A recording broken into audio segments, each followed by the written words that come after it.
La sexualidad es un regalo de la vida, es la energía creadora, desde donde cada uno de nosotros venimos. ¿Por qué entonces es un tema tan tabú? ¿Por qué entonces tenemos tantos retos para vivirla tranquilamente? En este espacio quiero darte las herramientas para abrir tus ojos a nuevas posibilidades, a nueva información, sin censura, directa, al grano, con personajes increíbles y sobre todo con el tiempo para dedicarle la explicación necesaria a cada una de las preguntas que seguro tendrás. Siéntate, diviértete, ríe, aprende y déjate sorprender. Bienvenidos a este episodio. Es un episodio que tiene una relevancia muy importante porque es un episodio donde vamos a hablar tecnología y la tecnología cómo está transversalizando la sexualidad. Ya lo vamos a ver. A eso tengo una invitada que conocí hace muchísimo tiempo, así que desde pandemia. De manera que este es un episodio para escuchar no solo con los adultos que nos van a ver y a escuchar, sino también si tienen adolescentes, puede ser un episodio que escuchen con ellos. Les voy a invitar como siempre a compartir esta información, a suscribirse a nuestro podcast y pues mejor dicho, dejarnos todos sus comentarios. Sin más preámbulos, o sea, quiero darle la bienvenida, mejor dicho, a esta señorita que me encanta tenerla aquí, Vivi Quintero, bienvenida. Mil gracias, Ana. Gracias por esta invitación. Qué rico estar por acá. Vivi, yo quiero que tú le cuentes a la gente quién eres tú y qué haces, para ya después decirles, aquí vamos directa a la yugular con este tema. Bueno, yo soy Viviana Quintero, soy psicóloga, trabajo ya casi hace 20 años en protección a la niñez en entornos digitales, investigando el tema de uso de tecnología. Arranqué investigando cómo podemos usar la tecnología de forma más segura. Eso me llevó a toda la parte de cibercrimen y ciberdelito que se cometen contra niños, niñas y adolescentes. Y he trabajado a diferentes niveles, desde trabajar en líneas de denuncia, haciendo investigación de casos, hasta trabajar, por ejemplo, capacitando instituciones educativas, docentes y personal de protección para cuidar a los niños. Y también he trabajado con papás, mamás y cuidadores y con los mismos niños. Entonces me encanta la tecnología, hablar de tecnología, pero de tecnología segura y que nos cuide y nos proteja. Bueno, Vivi, yo creo que con ese preámbulo vamos a tener un tema que ya se imaginarán muchos para dónde vamos. Yo creo que la tecnología es una maravilla, ha expandido las posibilidades de tener información como nunca antes en la historia se había visto, pero también ha abierto la puerta a un alto grado de posibilidades de desinformar, de deshumanizar y de que esas violencias que se veían solo en el mundo presencial empiecen ahora a presentarse pues como cada vez más y de nuevas maneras en el mundo digital. Antes uno como a los papás de uno se ponían súper angustiados cuando uno salía a la calle, pero ahora los papás se deberían sentir angustiados cuando uno solo quiere estar en la casa en una pantalla. Vamos a hablar de niños, niñas y adolescentes, pero quiero invitar a los adultos que nos ven a que reflexionen sobre sí mismos, independiente de que no tengan hijos. Yo creo que este es un espacio donde podemos hablar de los chicos o de nosotros en diferentes formas, pero que definitivamente viví, o sea, a los adultos, o sea, nos transversaliza totalmente también, ¿sí o no? Total, esto no es un tema de niños y niñas, esto es un tema de usuarios de Internet. Si usamos Internet, si tenemos al menos una pantalla en la casa, esto nos toca.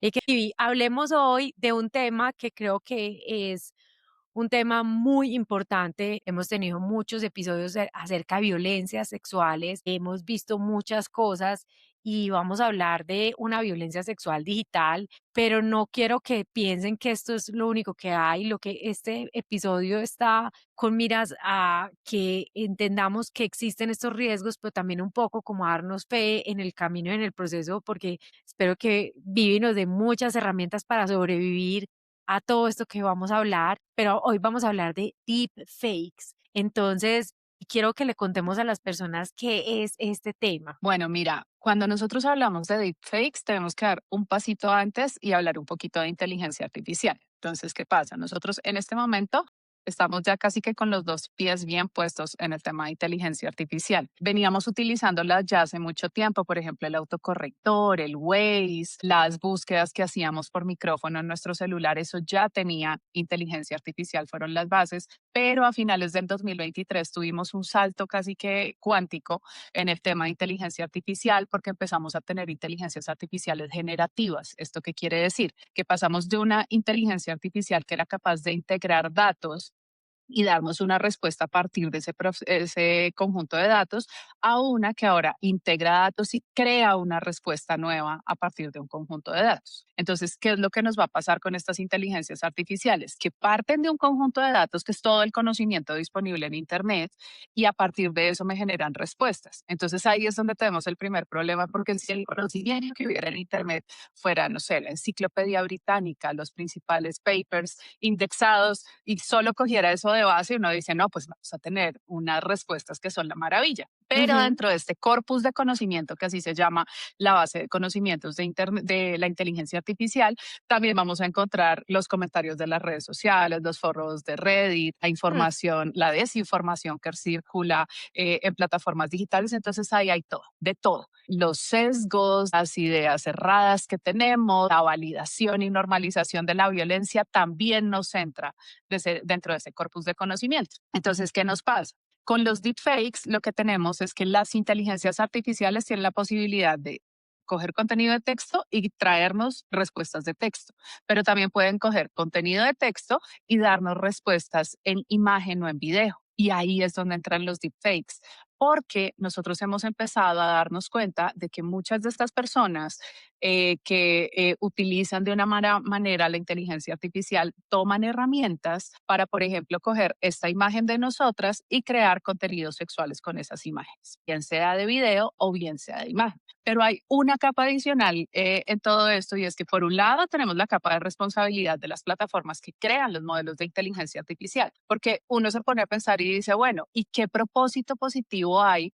en que exista una herramienta que permita, por ejemplo, desnudar a las personas o ponerlas en una situación claramente sexual? ¿Cuál es el propósito de bienestar humano que encontramos en eso? ¿Hacia dónde nos va a llevar a un mejor lugar como humanidad tener ese tipo de funcionalidades? Entonces ahí hay una primera responsabilidad, pero más allá de esto está también nuestra responsabilidad como usuarios de en qué momento nosotros como usuarios de Internet pensamos que es buena idea tomar la imagen de una persona para ponerla en una situación sexual, para desnudarla y compartir esa información. ¿Qué es Tal. lo que está pasando ahí? Porque hay unas cosas que claramente tienen que ver con el Internet, pero hay otras cosas que claramente tienen que ver con las ideas normalizadas y distorsionadas que tenemos respecto a la sexualidad. Eso te iba a decir yo creo que, pues, las plataformas tienen una gran responsabilidad en las posibilidades y a mí, o sea, a mí me va muy mal a veces con esas restricciones de las plataformas que son supremamente inverosímiles y de este calibre, Vivi, y es que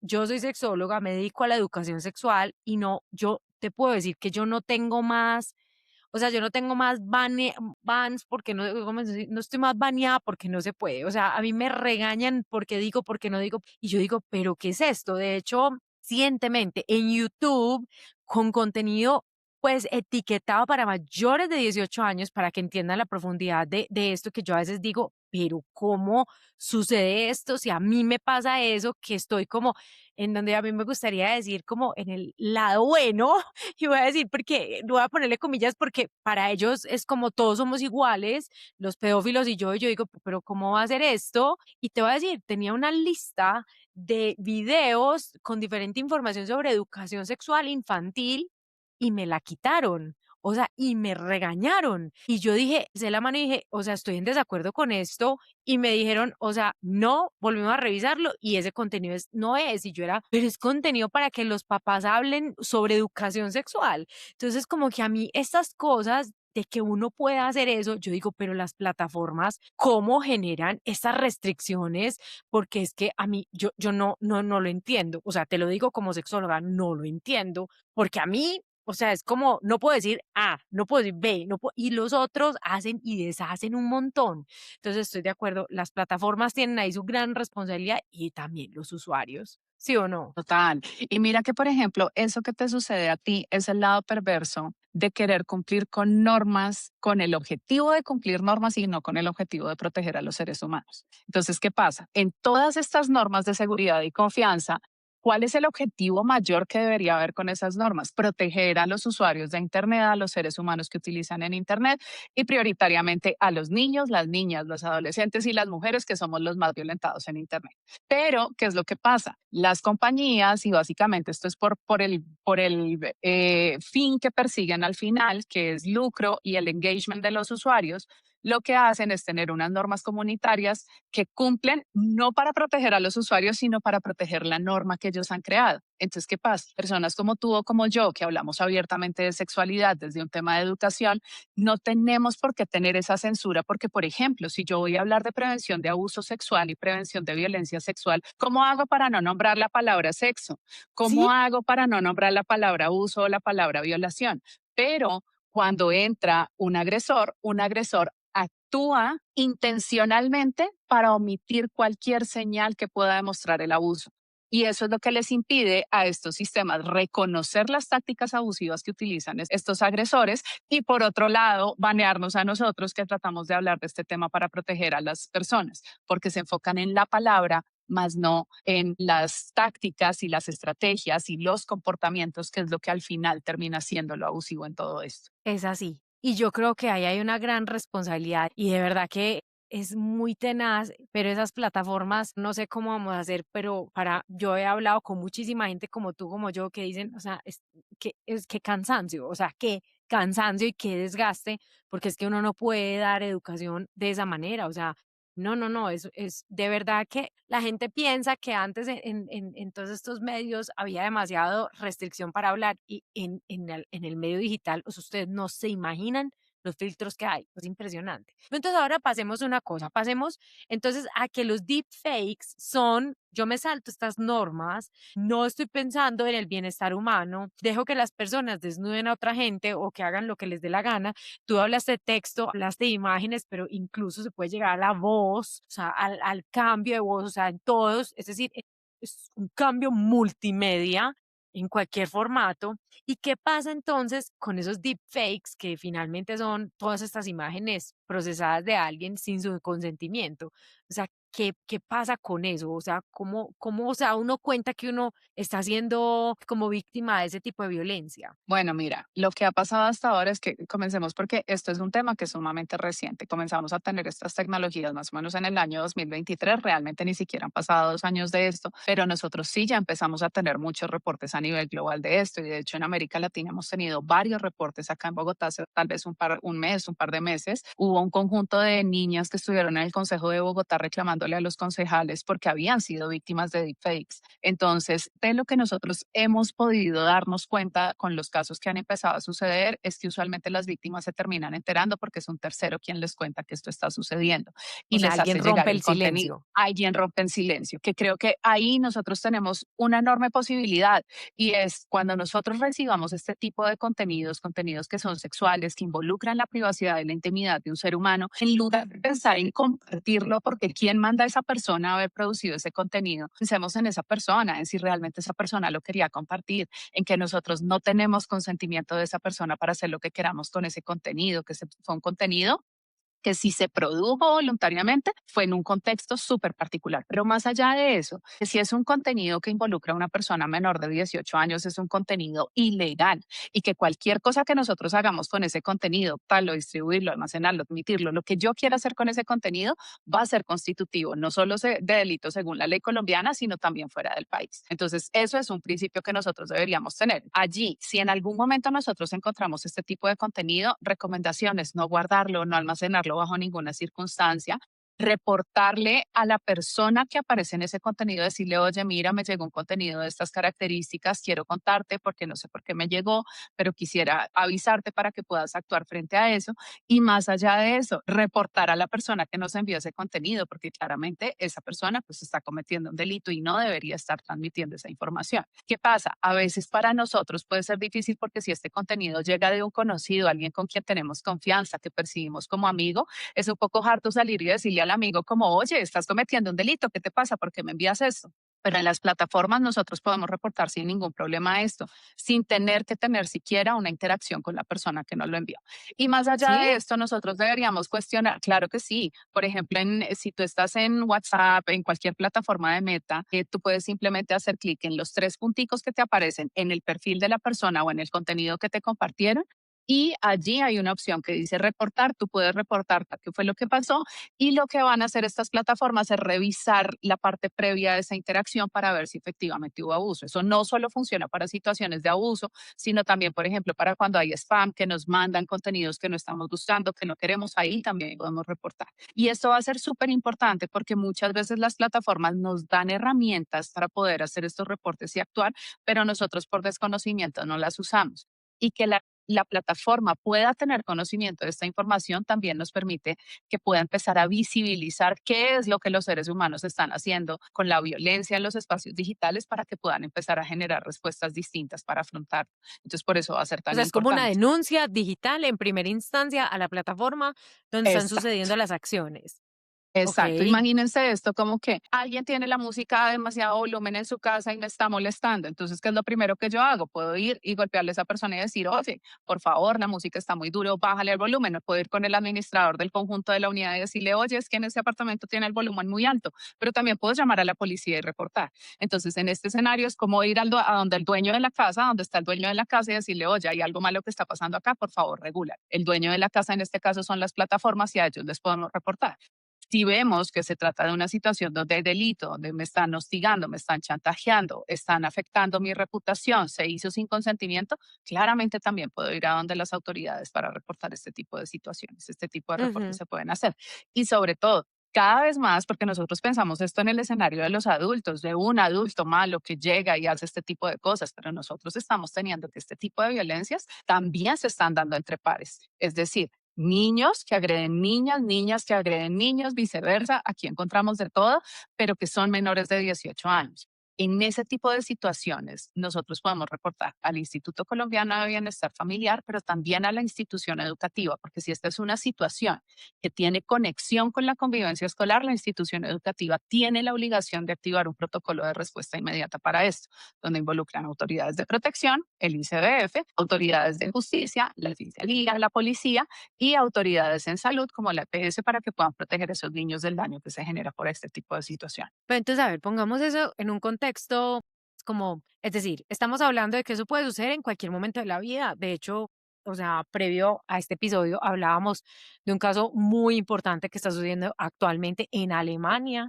con una mujer que se llama Colin Fernández, cuyo esposo se dedicó a hacer deepfakes de ella, incluso estando casados, hasta donde yo he logrado entender como un poco este caso. Tienen una niña de 14 años y cuando ella se dedicó de lleno a ser activista de este tipo de cosas, realmente fue a la policía y lo iba a demandar y el tipo le dijo, yo soy la persona que está detrás de eso, pensando que ella no lo iba a demandar y siguió para adelante ya con su demanda. En este momento están en Alemania, pues casi que con ese caso en rojo vivo, pues porque están diciendo necesitamos leyes específicas para este tipo de casos, pero a nivel nacional, ¿cierto? Que eso es como lo que sea. Lo quiero decir porque no quiero que pensemos que esto solo le sucede a los niños, pero en ese caso de los adultos, efectivamente el esposo de esta señora es el demandado y el que va a tener que responder ante la ley, ¿cierto? Donde ella haya puesto la demanda, que ella la puso en España, porque tengo entendido que las leyes en España están mucho más avanzadas en términos de protección digital de lo que están las de Alemania. Ahora pensemos eso en Colombia. En Colombia, el adulto también se iría, o sea, iría con una demanda.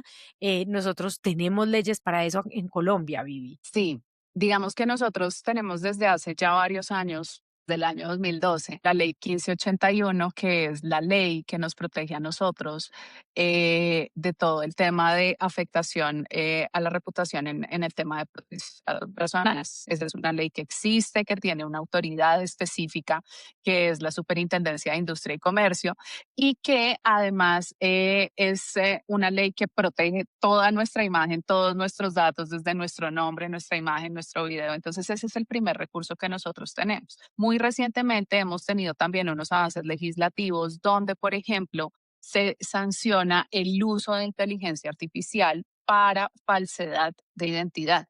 Entonces, si alguien trata de falsear mi identidad utilizando inteligencia artificial, eso ya también se penaliza en Colombia. Y adicionalmente hay otra cosa que va a ser importante. Esa penalización entra con puede ser agravada. Es decir, que si además de hacer esa falsedad de identidad, yo afecto, por ejemplo, los derechos y libertades sexuales y reproductivas de una persona, también estaría cometiendo esos delitos contra la libertad de información sexual y ahí tendríamos penas agravadas, que es muy importante que nosotros lo sepamos porque muchas veces el imaginario que hay en el entorno digital es para eso no hay ley, nos falta legislar, pero en Colombia nosotros tenemos recursos legales que si bien es cierto que no nos hablan de el delito de deepfake, por ejemplo, eso no existe en el contexto de la ley colombiana, la conducta que configura un deepfake sí está tipificada dentro de la ley colombiana como un delito. Y es importante que nosotros lo sepamos porque muchas veces eso es lo que nos impide actuar.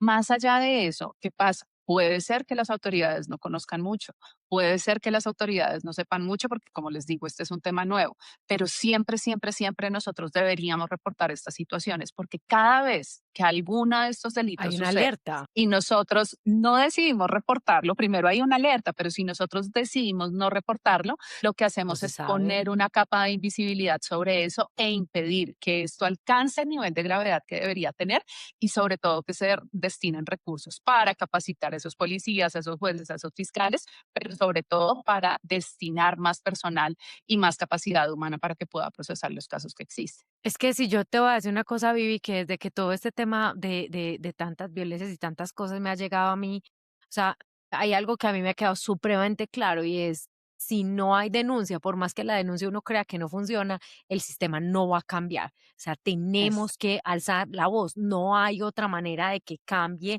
el entorno en general. Listo, ese es en el punto adulto.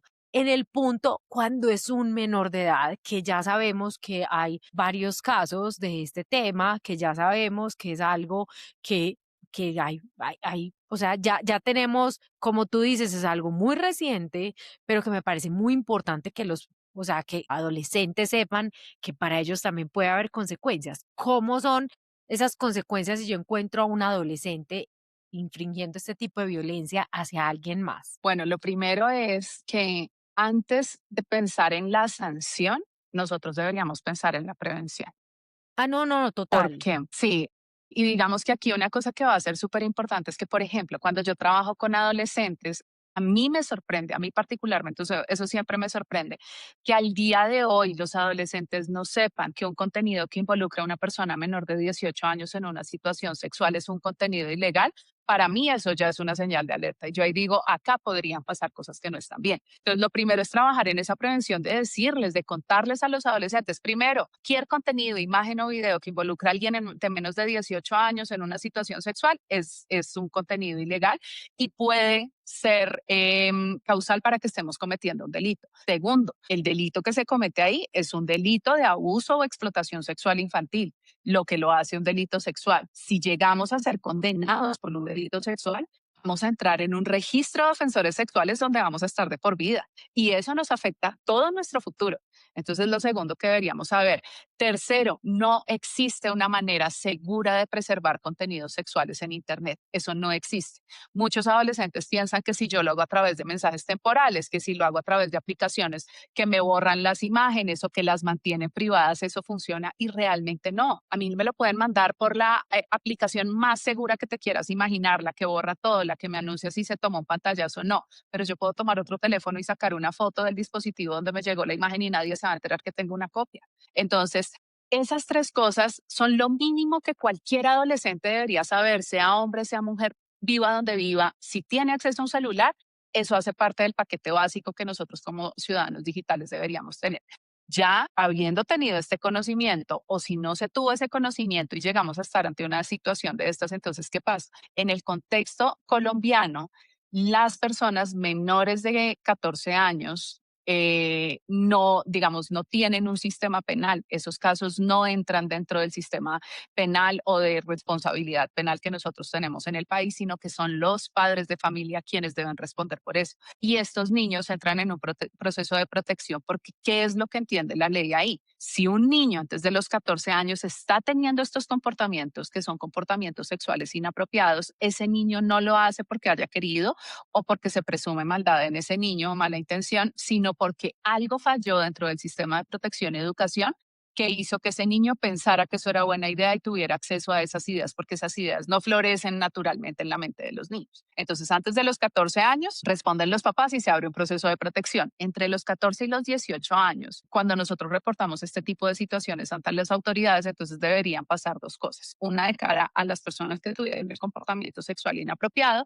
otra de cara a las víctimas. Entonces, de cara a las personas con comportamiento sexual inapropiado, se abre un proceso ante el sistema de responsabilidad penal Pero eso adolescente. es ese comportamiento sexual inapropiado en la distribución de un contenido digital o la La creación de los distribución de deepfakes. contenido puede ser, ahí pueden haber varias cosas. Entonces, por ejemplo, que yo presione, intimide, hostigue, manipule a una persona para que produzca contenidos de tipo sexual, que yo utilice una inteligencia artificial para producir un contenido sexual de una persona que no consintió ese contenido sin el consentimiento de esa persona, que yo distribuya contenido sexual de una persona menor de 18 años, todo eso nos entraría dentro de esto. ¿Vale?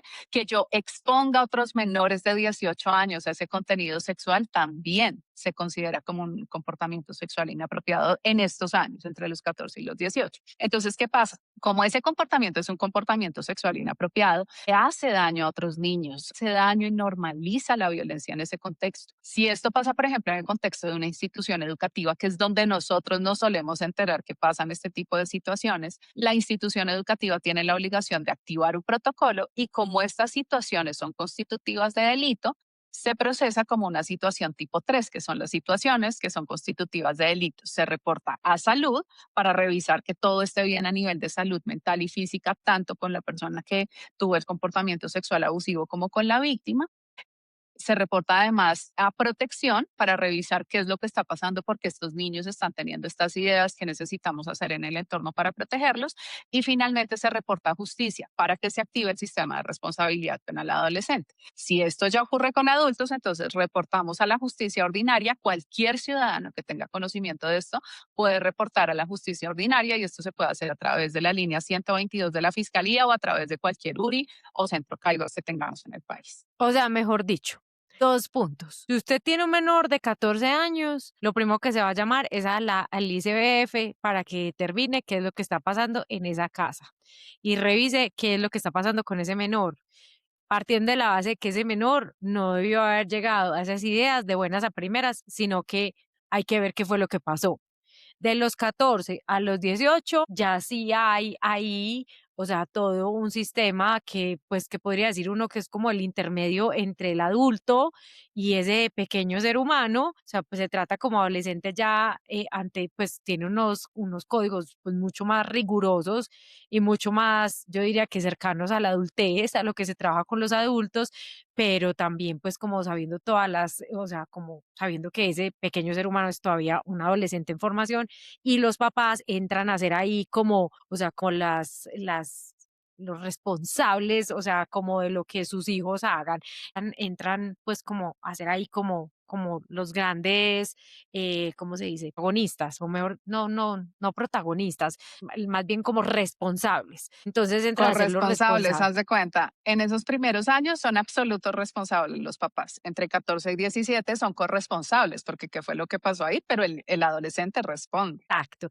Y ya a partir de los 18 digo, usted se fue, así usted es el responsable. O sea, los papás salen Ujú. ahí. Entonces, yo creo que eso es una buena integración de entender todo esto. Y lo que tú dices de la prevención me parece brutal. Yo quisiera también decir que en prevención me parece muy importante tener supremamente conversado el tema de pues, de todo este consentimiento. O sea, son preguntas súper sencillas que yo creo que todos nos deberíamos plantear al recibir, hacer, pensar hacer o lo que sea este tipo de contenidos y otros más sin consentimiento de las personas involucradas en lo que se produzca. Esta persona, o sea, no sé, le tomaron una foto jugando vóley en algún lugar, o sea, y toma la cara y yo voy a hacer una foto. Esa persona me dio la autorización para hacer una foto desnuda de sacar una foto desnuda de esa foto jugando vóley. No, entonces no. O sea, esa persona me dio autorización para hacer el material mientras que teníamos una relación íntima o un vínculo afectivo. Sí, pero me dio permiso de distribuirlo. No, no. O sea, como tener este sentido de a mí me llega un material de esto, esta persona me está dando la autorización de ver este material, de distribuir este material. No, pues entonces no. O sea, yo creo que son preguntas, Vivi, que a veces uno dice, pero ¿por qué no se están haciendo este tipo de preguntas? O sea, ¿por qué la gente está dejando de hacer ese tipo de preguntas? ¿Vos qué pensás frente a eso? Bueno, mira, creo que ahí juega mucho el tema de la normalización. Mm, Nosotros, yo creo que en esta época estamos teniendo un acceso a tal cantidad de información, que, pues, ya hablamos de infoxicación y todo, ya ese término sí, existe. Pero más allá de eso, cuando tú empiezas a mirar como la información que está disponible en Internet, mucha de esa información es información sexual, mucha de esa información normaliza la violencia en las relaciones. Y entonces tener eso disponible básicamente, ¿qué es lo que hace en la mente de los seres humanos? El daño que hace la violencia, que es hacernos pensar que esas que formas eso es lo violentas de normal. interacción son normales, que todo mundo lo hace, que no deberíamos frenarlo. Entonces, creo que tener tanta información disponible, tan violenta disponible en Internet, nos ha desensibilizado un poco y nos ha llevado a esa normalización de pensar que todos lo hacen, de que yo no necesito preguntarle al otro. Pero también está todo este tema de que si existe una herramienta que te permite hacerlo, ¿cómo vas a pensar tú que eso es algo que no se puede hacer? Que es, por ejemplo, existen dentro del grupo de inteligencias artificiales, hay unas inteligencias artificiales cuyo único propósito es desnudar fotos y videos. Es lo único que hacen esas herramientas. Y uno dice como, y esas herramientas como que buen propósito podrían tener. Yo he tratado con mi mente más abierta, con mi mente más creativa de pensar, bueno, ¿esto para qué podría ser bueno? ¿En qué escenario podría tener un propósito viable y adecuado O para la sea, humanidad? Y no lo encuentro. Al punto que de hecho, ya más o menos un mes, diferentes organizaciones a nivel global empezaron a gestar un movimiento para exigir que a nivel global esas aplicaciones sean baneadas de las tiendas de aplicaciones, porque es que no hay un buen propósito para eso. Entonces, ¿qué pasa? Cuando yo tengo un niño o una niña que ve contenidos donde las personas se desnudan y adicionalmente encuentra una aplicación que te desnuda a la gente, pues, ¿qué va a pasar en la mente de ese niño? ¿Qué es lo primero que piensa? No piensa, ay, está mal hacer esto. Lo primero que piensa es, eso es algo que se puede hacer y todo el entorno me lo está facilitando. Entonces, ¿por qué no habría de hacerlo? Entonces, ahí muchas veces nosotros decimos, no, responsabilidad de los niños, responsabilidad de los papás, pero también hay un entorno que está haciendo que los niños empiecen a tener estas ideas, que por eso es tan importante esto que yo les digo de hablar abiertamente con los adolescentes y decir, oye, mira, y poner esto sobre la tierra, porque cuando yo hablo con ellos, yo nunca me he encontrado un adolescente que después de entender los detalles de este tema, me diga, ¿sabes qué? Voy a seguir haciendo sexting y ¿sabes qué? Voy a usar apps de notificación de una. Dicen, no, yo no sabía que esto era un delito, yo no sabía que con esto estaba cometiendo una forma de violencia sexual y aquí paro. Cuando nosotros vamos a los adolescentes de este tema, les estamos dando libertad, les estamos dando la posibilidad de decidir en libertad y en sus términos si es exactamente eso lo que ellos quieren hacer. Pero si no les damos la información, los estamos dejando que se metan en un escenario que claramente no los va a proteger a ellos. yo creo que ahí rescato dos cosas brutales que has dicho, Vivi. La primera es que, o sea, si yo vivo en una casa donde la violencia física es el pan de cada día, yo voy a crecer creyendo que la violencia física es parte del día a día y con todo el mundo va a ser físico, violentamente físico. ¿Cómo se dice? Físicamente violento. O Físicamente, sea, sí. con todo el mundo, ¿sí o qué?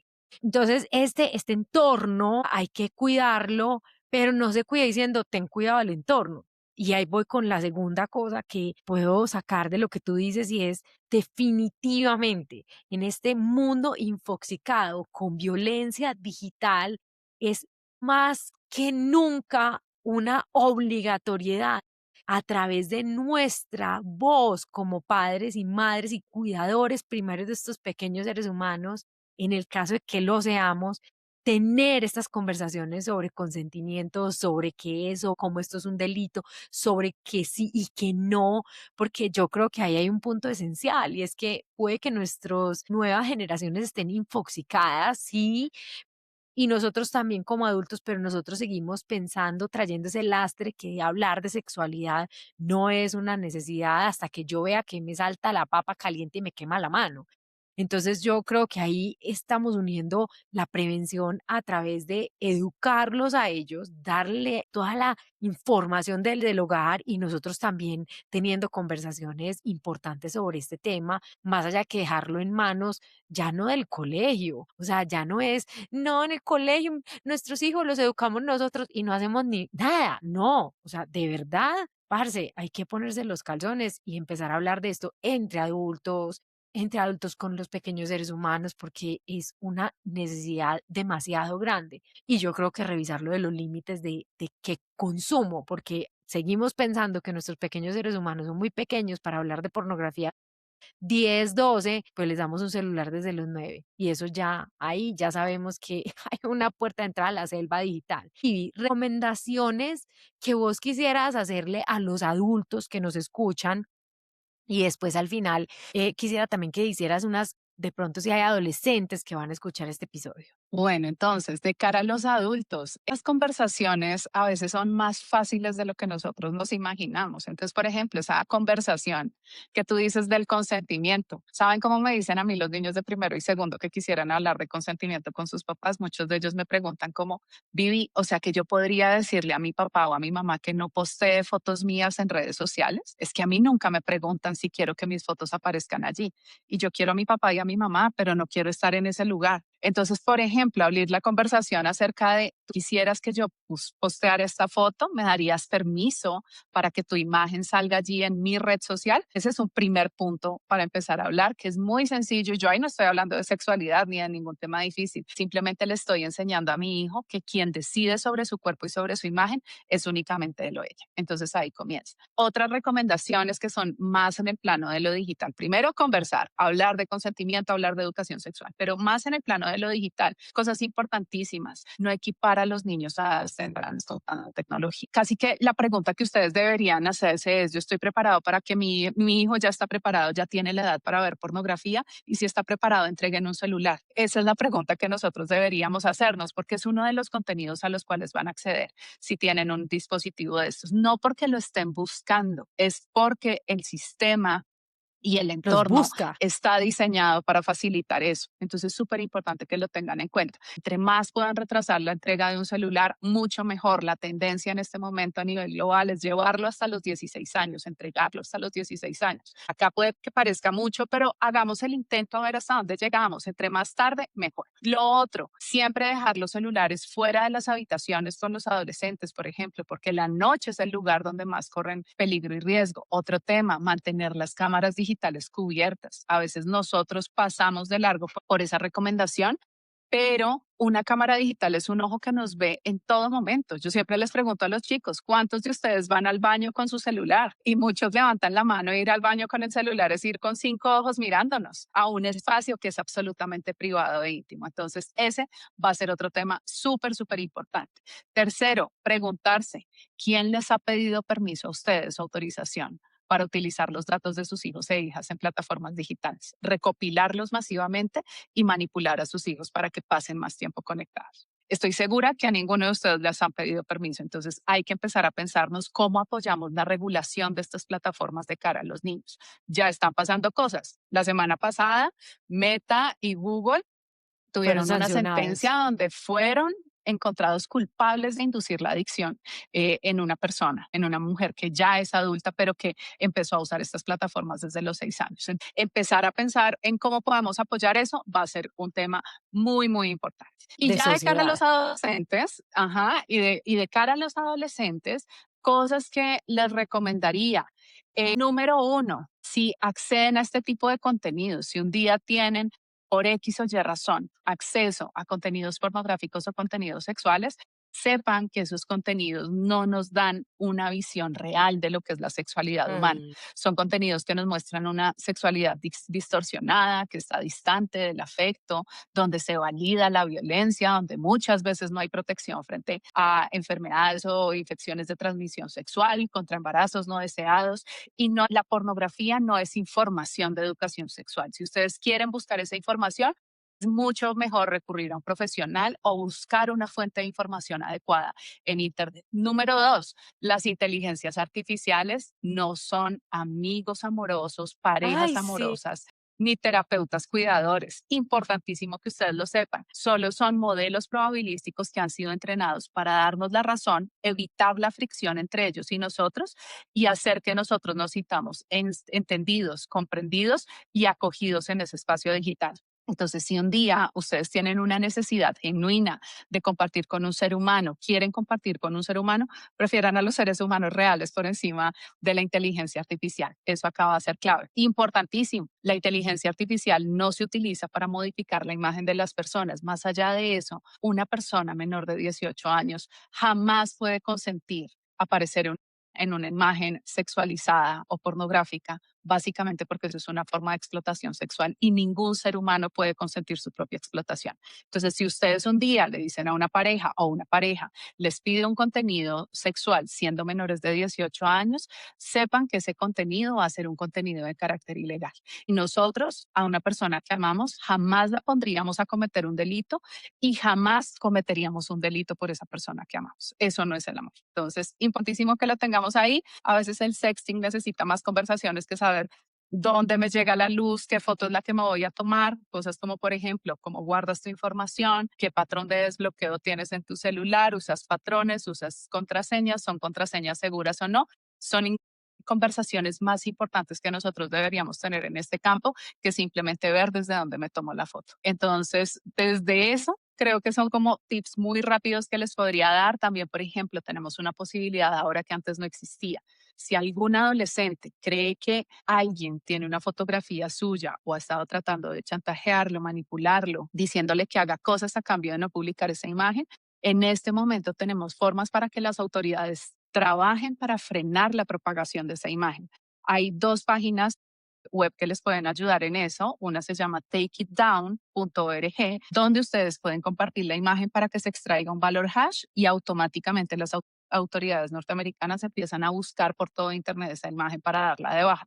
Si son mayores de 18 años, hay una página web que se llama Stop, como parar, NCII, que es Non-Consensual Intimate Imagery, NCII, stop, NCII.org, donde también pueden hacer exactamente lo mismo si en algún momento son amenazados con la divulgación de una de sus imágenes.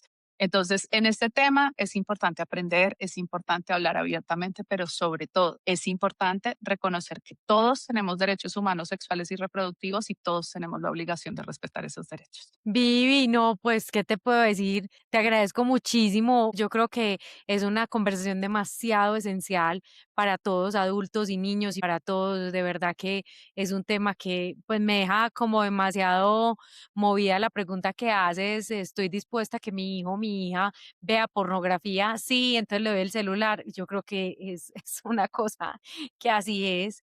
Te agradezco mucho. Quiero que, por favor, le digas a la gente dónde te puede encontrar, que me parece como súper fundamental. Si alguien dice, o sea, me encantó, Vivi, quiero, tengo esta situación o quiero esto, lo que sea, ¿dónde te pueden encontrar? Bueno, me pueden encontrar como @VivianaQ Digital en Instagram, en TikTok, en la mayoría de redes sociales. Eso sí debo hacerles una advertencia, no posteo y no posteo intencionalmente. Yo prefiero que las personas pasen tiempo en interacciones humanas a que pasen tiempo mirando el celular. Así que no van a encontrar mucho de mí posteos constantes. Siempre comparto este tipo de cosas que hago en colaboraciones con otras personas que trabajan en este tema o con instituciones educativas u otras organizaciones, pero no soy la más posteadora. Igual, siempre que me necesiten, ahí me van a poder encontrar. Gracias, gracias, Vivi, por esto y a todos los esperamos en un próximo episodio. Un abrazo.